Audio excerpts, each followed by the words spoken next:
Hello friends, आप सभी का स्वागत है हमारे यूट्यूब चैनल पर। फ्रेंड्स, हमने उत्तराखंड पुलिस में जो सब इंस्पेक्टर की वैकेंसी निकली हुई है उसमें मैथ्स के लिए एक सीरीज़ चलाई हुई है, जिसमें अभी तक हम 8 वीडियोस अपलोड कर चुके हैं और आज की वीडियो हमारी 9वीं वीडियो होने वाली है।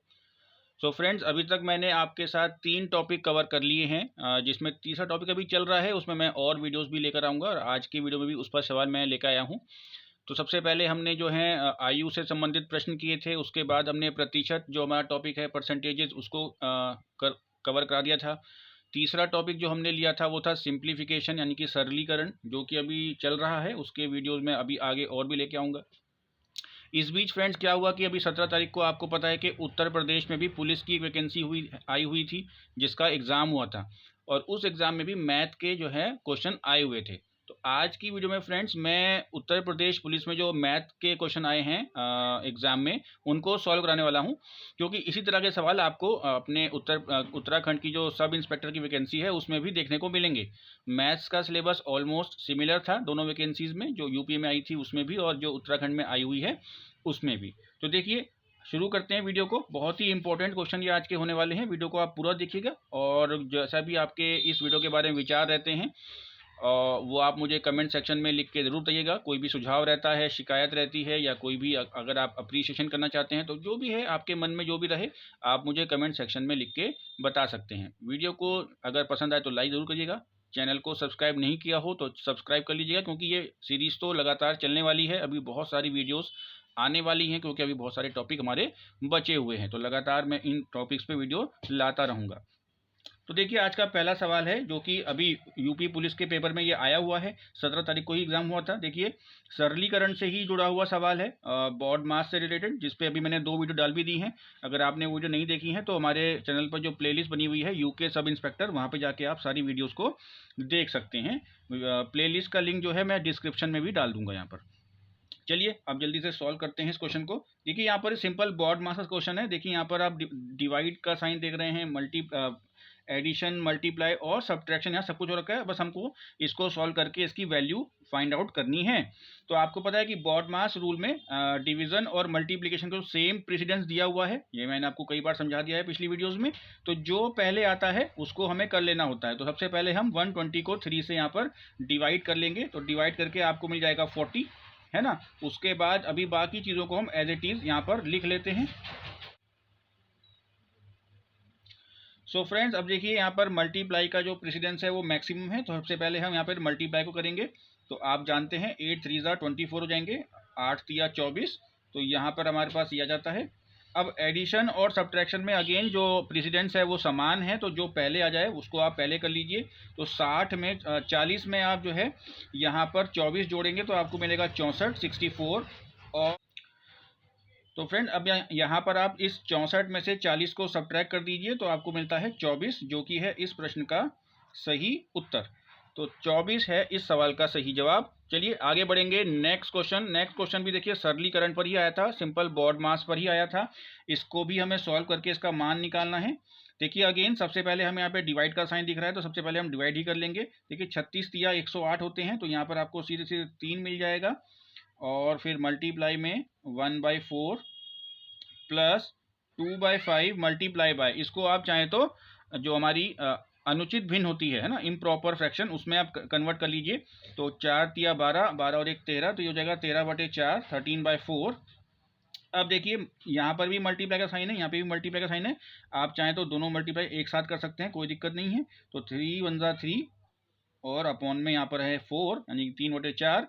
और ये हो जाएगा 13 दूनी 26 और 5 चौक 20। तो ये हो जाएगा हमारा 26/20, 26/20, 26/20 यहाँ पर हो गया है। देखिए, इसको भी हम चाहें तो 20 बना सकते हैं। ऊपर नीचे यहाँ पर आप 5 से कर लीजिए मल्टीप्लाई। तो यहाँ पर भी ताकि दोनों जो हैं लाइक फ्रैक्शन बन जाएं। तो देखिए, 5 तिया 15 और ये हो जाएगा 5 चौक 20। और यहाँ पे हमारे पास 26/20 पहले से ही है। इन दोनों को आप ऐड कर लीजिए। तो यहाँ पर आपका जो आंसर आ जाएगा वो आ जाएगा 41/20, है ना, 41/20। चाहें तो इसको आप मिक्स फ्रैक्शन में भी लेके आ सकते हैं, जो कि आपको देगा 2 पूरे 1/20, 2 होल 1/20। देखिए फ्रेंड्स, यही था इस क्वेश्चन का सॉल्यूशन। हम अब आगे बढ़ेंगे अपने नेक्स्ट क्वेश्चन की तरफ। तो देखिए फ्रेंड्स, ये है नेक्स्ट क्वेश्चन। अगेन एक बहुत ही बेसिक सा सवाल है। यहाँ पर हमें x की वैल्यू को फाइंड आउट करना है। ये दिया हुआ है 17.28 को x से भाग दिया गया है और फिर इस पूरे को 3.6 गुणा 0.2 से भाग किया गया है और जिसको 2 के बराबर यहाँ पे दिया हुआ है। तो हमें इस इक्वेशन को सॉल्व करना है x के लिए। तो देखिए बहुत ही आसान है। सबसे पहले हम जो है यहाँ पर इन दोनों नीचे जो हमें दिए हुए हैं उनको मल्टीप्लाई कर लेते हैं, उनको आपस में गुणा कर लेते हैं। तो 17.28 डिवाइड बाई x। अब देखिए 36 दूनी 72 होते हैं, आप जानते ही हैं। यहाँ पर एक स्थान के बाद दशमलव है, यहाँ भी एक स्थान के बाद है, तो यहाँ पर एक और एक 2 स्थान के बाद दशमलव लग जाएगा। तो यहाँ पर हमारे पास आ जाता है 0.72। और आप देखिए कि यहाँ पर भी देखिए डेसिमल 2 स्थान के बाद है, यहाँ भी डेसिमल 2 स्थान के बाद है। तो डेसिमल से डेसिमल को आप खत्म भी कर देते हैं। तो यहाँ पर जो डेसिमल था वो हमारा खत्म हो गया है। ये जो 72 आया हुआ है इसको हम ले चलते हैं हमारे सीधे हाथ की तरफ, राइट हैंड साइड पर। तो आप जानते हैं कि 72 दूनी हो जाएगा 144, सॉरी 144, यहाँ पर हो जाएगा 144। अब आप देखिए ये जो x यहाँ पर है वो डिवाइड में है, तो x को हम राइट साइड लेके जाएंगे तो ये हो जाएगा वहाँ पर मल्टीप्लाई में। तो हमारे पास हो जाएगा 144 गुणा x। और अब आप 144 को इधर ले आइए तो आपको x की वैल्यू मिल जाएगी। देखिए 144 यहाँ पे गुणा में है तो इधर आकर ये हो जाएगा भाग में, डिवाइड में। अब आप इसको डिवाइड कर लीजिए और आपको आपका आंसर यहाँ पर मिल जाने वाला है। तो चलिए भाग करते हैं इसको।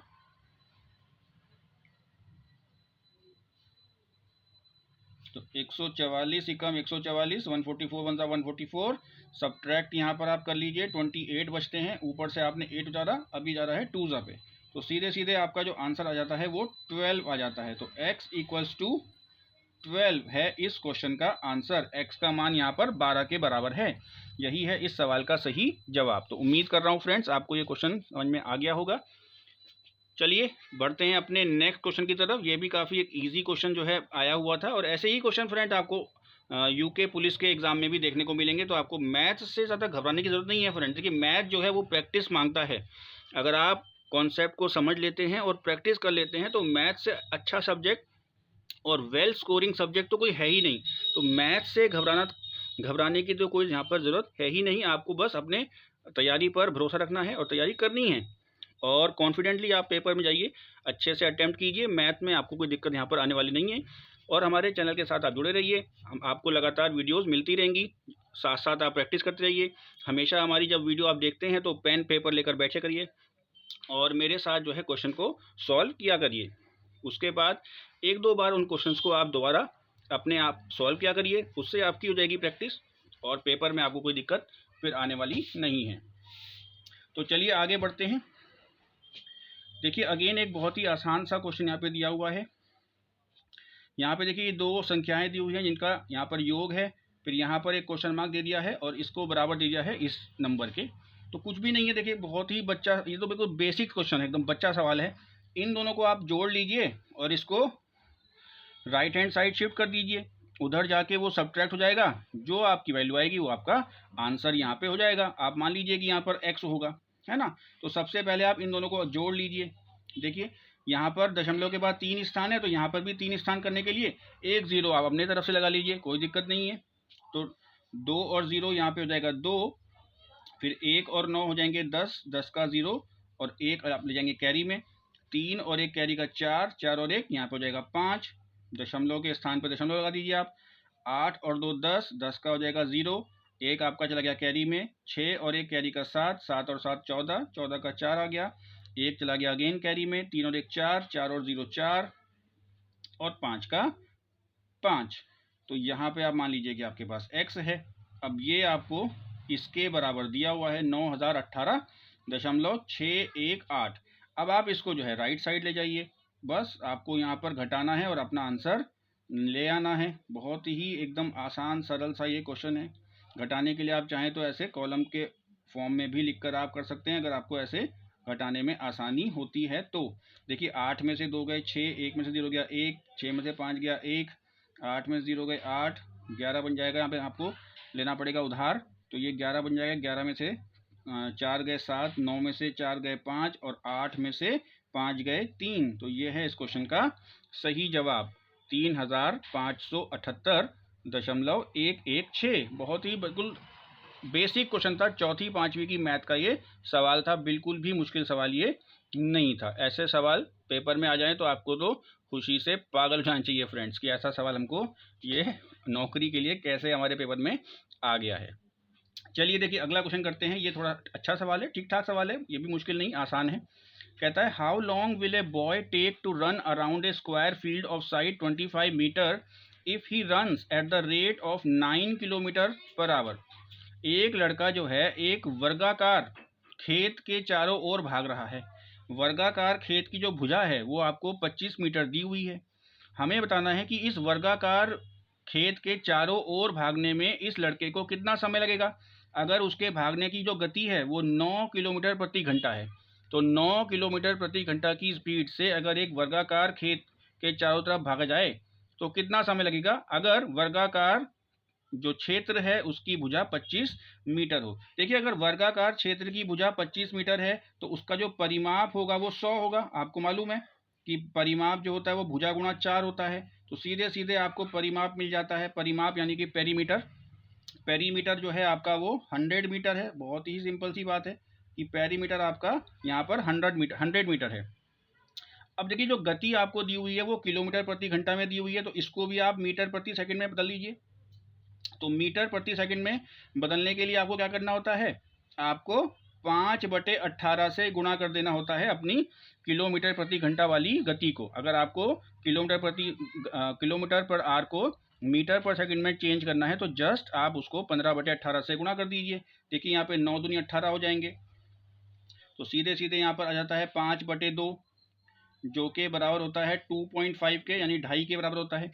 तो अब हमारी गति कितनी आ गई है 2.5 मीटर पर सेकंड। अब ये मीटर पर सेकंड में गति आपको मिल गई है, दूरी आपके पास पहले से ही है, तो आपको निकालना है समय। आपको पता है कि समय होता है दूरी बटे चाल। अब आप इसको भाग कर लीजिए, तो 100 को आपको यहाँ भाग करना है 2.5 से। देखिए ये डेसिमल हटाइए, यहाँ पर डेसिमल के बाद एक स्थान है तो गुणा आप कर दीजिए इसको 0 से, और ये देखिए 25 चौक 100 और एक 0, तो उत्तर जो आ गया है वो आ गया है 40 सेकंड। तो 40 सेकंड लगेंगे इस लड़के को इस वर्गाकार क्षेत्र के चारों ओर एक चक्कर काटने में। देखिए कितना बेसिक सवाल था। अगेन चौथी पाँचवीं या छठी क्लास का ये सवाल था, बिल्कुल बेसिक मैथ के क्वेश्चन आए हुए हैं, कुछ भी यहाँ पर डिफिकल्टी लेवल हाई नहीं है। वैसे भी जो मैंने ये शुरुआत में क्वेश्चन लिए हैं ये ईजी वाले लिए हैं, मुश्किल क्वेश्चन मैं थोड़ा बाद में लूँगा। हो सकता है आज की वीडियो में हम ना कर पाएंगे क्योंकि वीडियो बहुत लंबी हो जाएगी, तो मैं कल एक नई वीडियो बनाऊंगा जिसमें जो थोड़े मुश्किल क्वेश्चन आए थे वो हम कल कवर करेंगे। चलिए आगे बढ़ते हैं, अभी वीडियो समाप्त नहीं हुई, अभी मैंने और सवाल रखे हैं आपके लिए।